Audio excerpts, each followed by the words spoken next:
انتخابات مجلس الشورى والإبقاء على المجلس لحين انتخاب مجلس نواب جديد ما زال حديث الساعة، وما زال القضاة غاضبون من مناقشة قانون السلطة القضائية في مجلس الشورى، وهم مستمرون في اعتصامهم ووقفتهم الاحتجاجية على ألا يؤثر ذلك في سير العمل. وطبعا المشهد بيحتاج لتفسير، واللي هيفسر لنا هذا المشهد ضيفنا الأستاذ الدكتور سعيد مدين، أستاذ القانون الجنائي جامعة كلية الحقوق جامعة القاهرة. أهلا بسيادتك معنا. أهلا يا فندم، وأهلا بالسادة المشاهدين.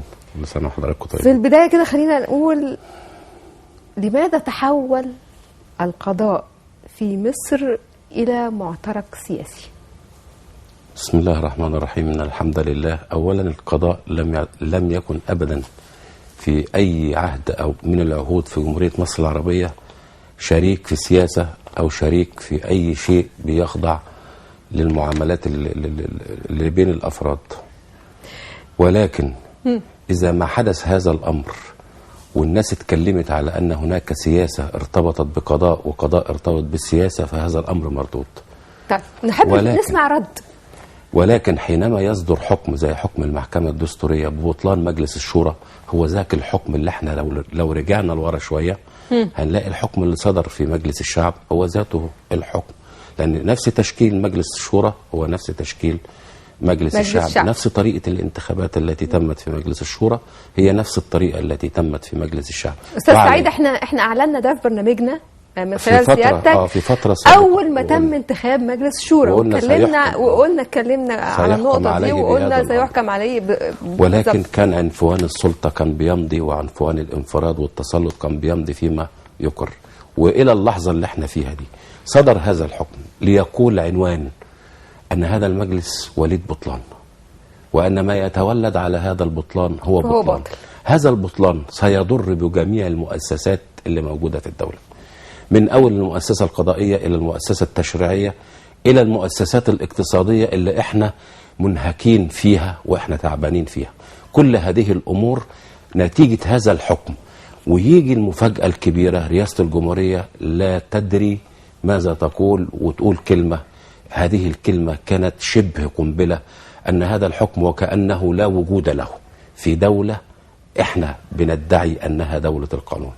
فكان ينبغي على الهيئة وينبغي على الرئاسة أن تدرك أن في هذا القرار أو هذا القول فيه إهدار لدولة القانون وإهدار كبير جدا. ولكن كان ينبغي علينا أن نتمهل وأن ندرك ماذا قصدت المحكمة الدستورية من هذا الحكم، وهل قصدت أن تخلو الساحة من السلطة التشريعية التي من الممكن أن تؤل لمؤسسة الرئاسة، أم أن السلطة التشريعية المعيبة هي التي ستصدر القوانين المعيبة ومنها قانون السلطة القضائية، أم أن الأمر فيه معترك سياسي كما تقولين. ما يحكم هذا الأمر هو تفسير الحكم الصادر من المحكمة الدستورية في متناول كيف أسبابه. ترى أستاذ سعيد تفسير هذا الحكم وقراءتك ليه وتأثيره المستقبل؟ تفسير هذا الحكم لا يمكن غير زي ما تم تنفيذ هذا الحكم على مجلس الشعب ينبغي أن ينفذ على مجلس الشورى، لأننا في نطاق قانون. ما عنديش خيار وما عنديش فقوس، لا، أنا نفذت هذا الأمر وحليت السلطة التشريعية، يبقى ينبغي ذات الطريقة التي تمت بها، حتى ولو كان الدستور الجديد صحح هذا الأمر، لا، لأن ده تصحيح لاحق لبطلان سابق. طب وهل يمكن هنا طب دي نقطة مهمة جدا، يعني سيادتك ذكرت الدستور، هل سيترتب على حل مجلس الشورى بطلان الدستور أيضا؟ لا، التأسيسية أو التأسيسية ودي لها مجال برضه سنتكلم فيه.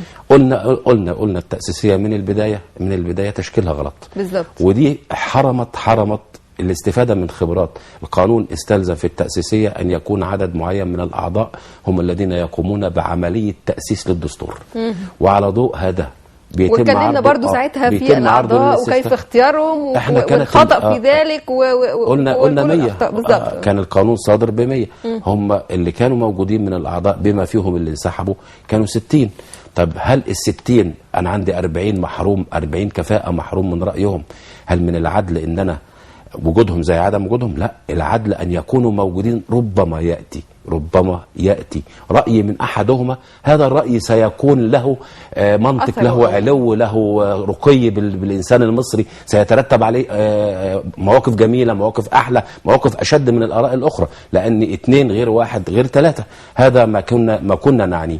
ففي إغفال هذا التشكيل الذي عاناه المشرع، لأن المشروع القانون الصادر بالتأسيسية عانى أن يكون 100 عضو، وطالما قال 100 عضو يبقى مخالفة هذا النص في مخالفة للنظام العام، ومخالفة النظام العام بتدي بطلان وبتهدر الحق القانوني الصادر لهذه الجمعية. إذن الجمعية كان تشكيلها غلط، وكان التشكيل فيها باطل، لأنها لم تستوفي الشروط الشكلية والقانونية التي طلبها، وبالتالي ما ينتج عنها فهو باطل، حتى ولو تم الاستفتاء عليه. ولا يقال في هذا المعنى ان انا لازم اعمل استفتاء تاني للشعب. انا مش هستفتي الشعب على بطلان، انا عندي اساس مهما انا الواجهه زينتها ومهما اديتها الشرعيه وجه، لكن الاساس معيب، فلا يمكن ان ينتج الا اساس معيب برضه. فهذا الامر اذا بطلان التاسيسيه، بطلان التشكيل وانتخابات مجلس الشورى. المحكمه الدستوريه ما قالتش ان احنا يتحل، هي بتقول الخاص بهذا الشأن باطل، الخاص بهذا الشأن باطل، الخاص بهذا الشأن يتفق وصحيح القانون، وما علينا إلا إحنا بندرس وما يترتب على هذا البطلان إيه؟ حل مجلس الشورى، يبقى يتحل مجلس الشورى. إنما أن يستبقى مجلس الشورى وبقرار المحكمة، أنا ما أظنش المحكمة هتقول الكلام ده، ولكن هتيجي الأسباب منطوق الحكم ستفسر الأسباب، ستفسر هذا المنطوق، وينجلي حقيقة هذا الأمر، ونعلم ماذا كانت تقصد المحكمة الدستورية من هذا الأمر. هل تقصد برؤيتك أنت اللي مقصود المحكمة بقى من هو قيل فيه رأيان. الرأي الأول هو إعادة ما يصدر عن السلطة التشريعية لو ناقشت السلطة قانون السلطة القضائية، لأن أنا أسبغت عليك البطلان، وأنا كمواطن مصري كيف يطمئن حالي إلى أن هذه السلطة التشريعية ستصدر قوانين وقرارات ملائمة وتتفق مع وهي محكوم ببطلانها؟ يعني أنا مدى جدية هذا القول، ومدى جدية هذا المعترك اللي انت دخلتني فيه وانا كمواطن. طيب اي انسان دلوقتي جاي مستثمر وجاي داخل جمهورية مصر العربية وعايز يرمي فلوس، وهو معترك قانوني، كل يوم بيتغير القانون، وكل يوم والمحكمة الدستورية تصدر حكم ومؤسسة الرئاسة تصدر قرار، ويعترضوا قصاد بعض واعتراضات. من الذي سيطمئن على ماله لإدخالها لمصر وإدخال رفاهية على هذا الشعب؟ معنى ما كفانا أن نقول إذا كنا دولة قانون فلنحترم القانون، وإذا كنا دولة غير ذلك فلنفعل غير ذلك، ولا ميال ولا سجال بينهما الاثنين. هذا هو رأيي في هذا الحكم. إذا كان هذا الأمر متعلق بدولة قانون فعليه أن نتبع القانون ونتبع شأن ما حدث في مجلس الشعب بشأن ما حدث في مجلس الشورى، ويلغى ويتم الاستفتاء ويتم الانتخابات شرعية. هذه الانتخابات قائمة على أسس يتحقق فيها العدل اللي احنا كلنا بنرمي إليه. احنا ما استخلفناش هؤلاء حتى يخلفوا سلطة سابقة وبأشد من أوجه الاستبداد اللي احنا عانيناه، ومصر عانت كتير قوي.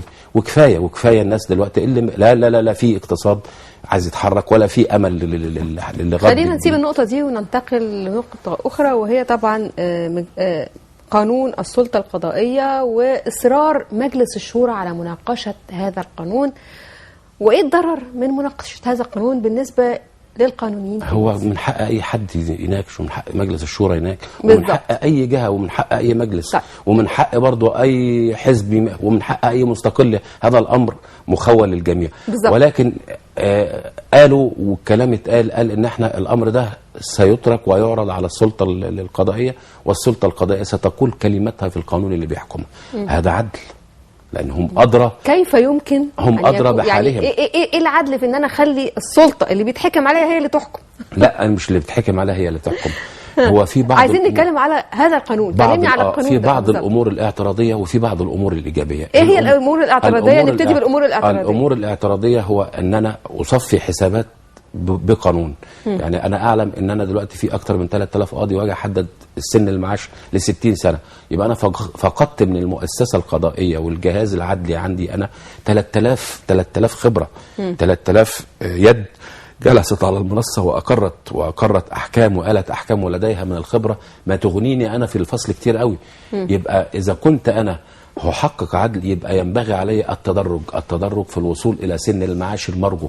لو كان بالظبط زي ما تدرجنا في الصعود بسن المعاش، احنا عايزين نتدرج. يعني احنا كلنا بننادي ان سن المعاش عشان يرجع ل 60، لان ده في صالح الشباب. وهذا المطلب اذا في كل المجالات، ونستغنى بقى عن الاستشاريين في كل المجالات. اذا ما طلب من السلطه او السلطه القضائيه طلبت هذا المطلب فالمطلب مشروع. اذا طلبت ما طب هل ممكن ان السلطه القضائيه تطلب هذا المطلب وهو في ضرر عليها؟ لا ما فيش ضرر عليها. ما سيادتك لسه بتقول اهو انا بستغنى عن 30.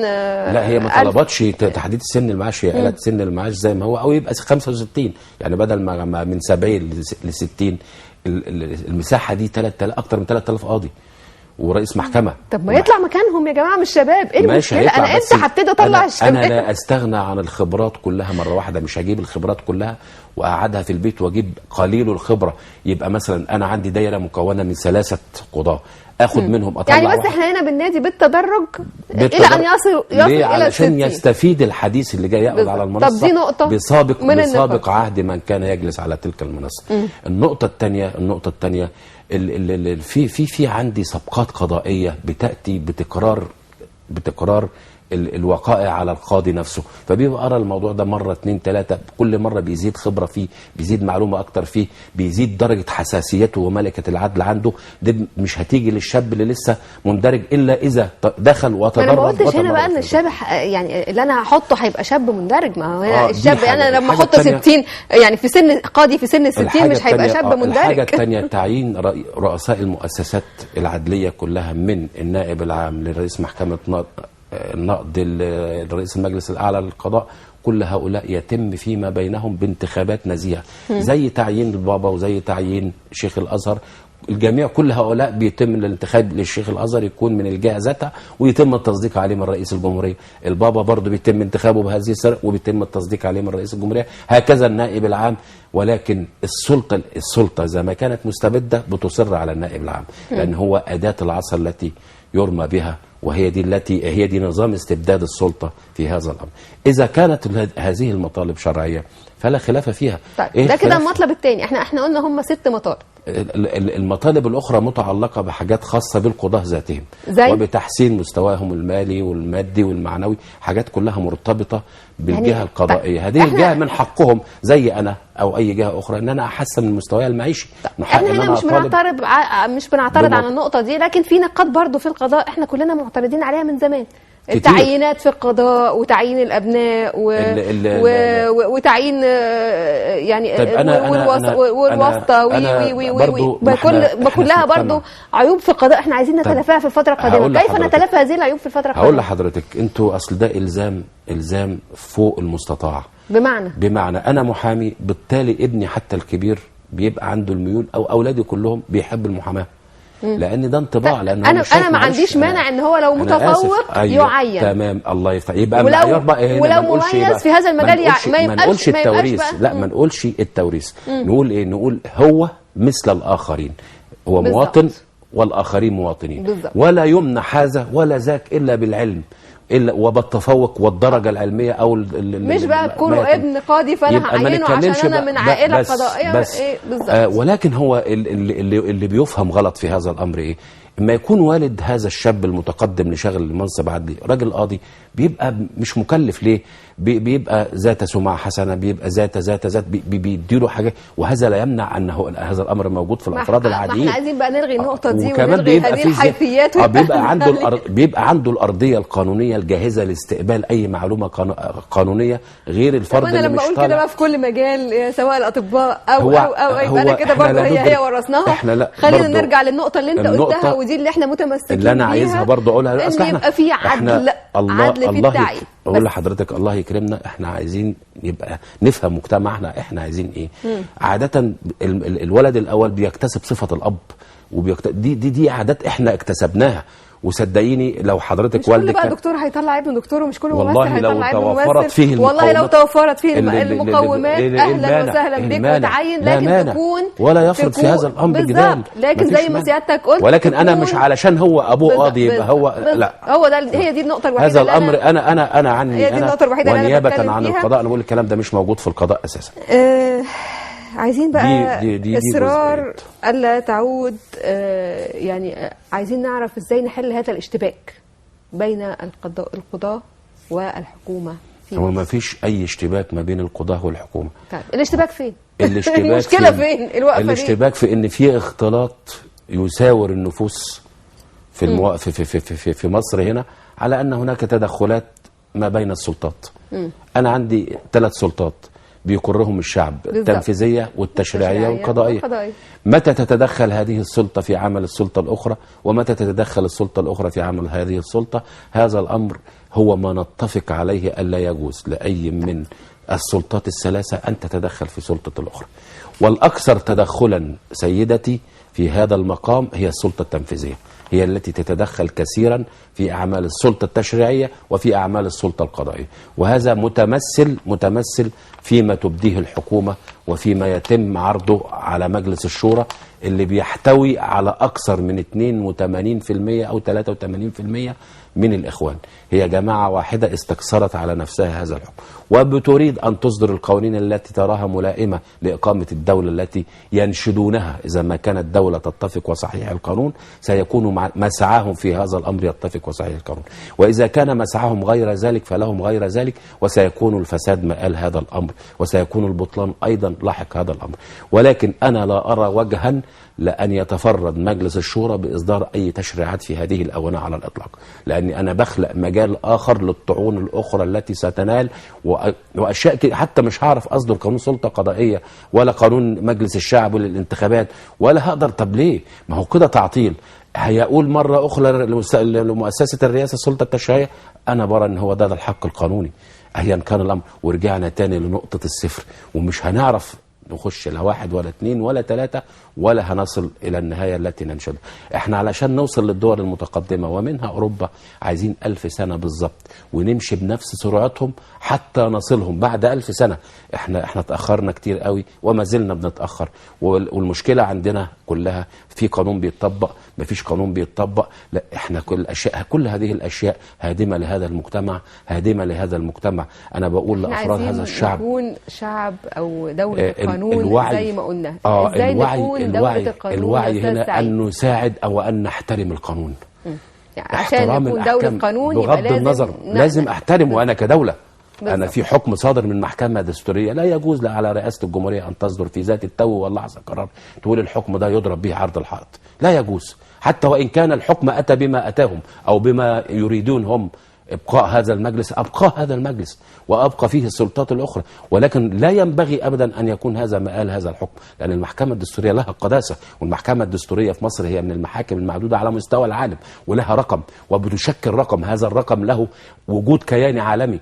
احنا عندنا سلطه قضائيه لا يمكن ان يستهان بها، عندنا قاضي مبدع، مش ما عندناش قاضي زي المجموعات الانجلو ساكسونيه اللي هي معتمده على اراء لجنه المحلفين وهو يصدر الحكم. لا، انا عندي قاضي كاشف الحقيقه، انا عندي قاضي بيستبصر، عندي قاضي بيقعد يوازن الادله، عندي قاضي بيدي كل الامور ويضعها في نظامها الحقيقي. هذا القاضي اللي بيعاني كثيرا لابد وان نعطيه حقه، ما نغفلوش، وفي نفس الوقت نطلب منه نحن ان يسود العدل حتى تسود دولة. احنا مش بنطلب غير ان تعود مصر دولة القانون ويطبق فيها القانون على الجميع، وهو ده اللي بننشده دائما. ولكن مش ممكن يكون معانا النهارده الاستاذ الدكتور سعيد مدين استاذ القانون الجنائي من غير ما نتكلم برضو على موضوع الساعة وسد النهضة. احنا قدامنا تقريبا دقيقة هنتكلم فيها على سد النهضة والمخرج القانوني لهذه. انا والله العظيم